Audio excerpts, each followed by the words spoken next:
আমি তো পড়াচ্ছেন যেমন বলেছি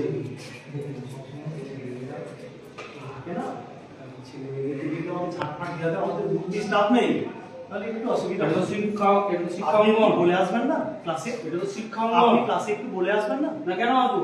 হ্যাঁ কেন আসবো? আপনি ক্লাসে বলে ঢুকবেন না? কেন আসবো? তাই বুঝি কেন শিক্ষা অঙ্গনটা কি করে রেখেছেন? আমি করে রাখিনি, ছেলে মেয়েরা করেছে। কেন আপনাদের বাড়ি পরিষ্কার করেন না? আমি করি। তাহলে কেন ছাড় দেওয়া আমার ডিউটি নয়। আপনি কেন না বলে ক্লাসে ঢুকবেন?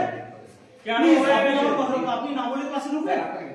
আমি আপনার এই দিকে ঢুকে যেদিকেই ঢুকুন, আমি ওই দিকে ঢুকান। আপনি অফিসিয়াল রুলস জেনে আসবেন।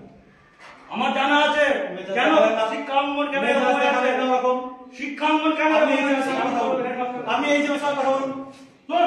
আপনি মেজাজ দেখাবেন না একদম। আপনি মেজাজ দেখাবেন না। এটা আমার ডিউটি নয়। আমি ছেলেমেয়েদেরকে বলি, আজকেও বলেছি আমি। আপনি ছেলেমেয়েদেরকে জিজ্ঞাসা করুন।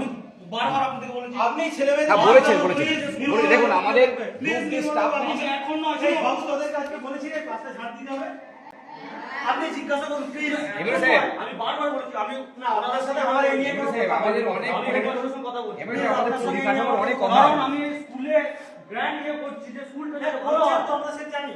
তাহলে গ্র্যান্ড এর ফর্মালিটি আছে, সব কিছু ফর্মালিটি আছে। এটা কি ক্লাস দেখো আমাদের পরিকাঠামো অভাব ভীষণ অভাব। একটা গ্রুপ স্টাফ না আমাদের কি বড় আছে কারণ করে ছাড় আমাদের কি দিতে হচ্ছে ডিউটি স্টাফ ধরে তারা ঝাড় দেয় তাই না তবু আমরা করাচ্ছি না। আমাকে করানো হয় না আমি করাচ্ছিলাম না, করাচ্ছিলাম না। আপনার সাথে দায়িত্ব আপনার যে আমাদের করাচ্ছে আমি সেটা বলেছি স্যার। আমি সেটাও বলেছি ছেলেমেয়েদেরকে। আর বারবার একটা কথা, আপনি চলুন আমি ওই দিকটাও আপনি প্লিজ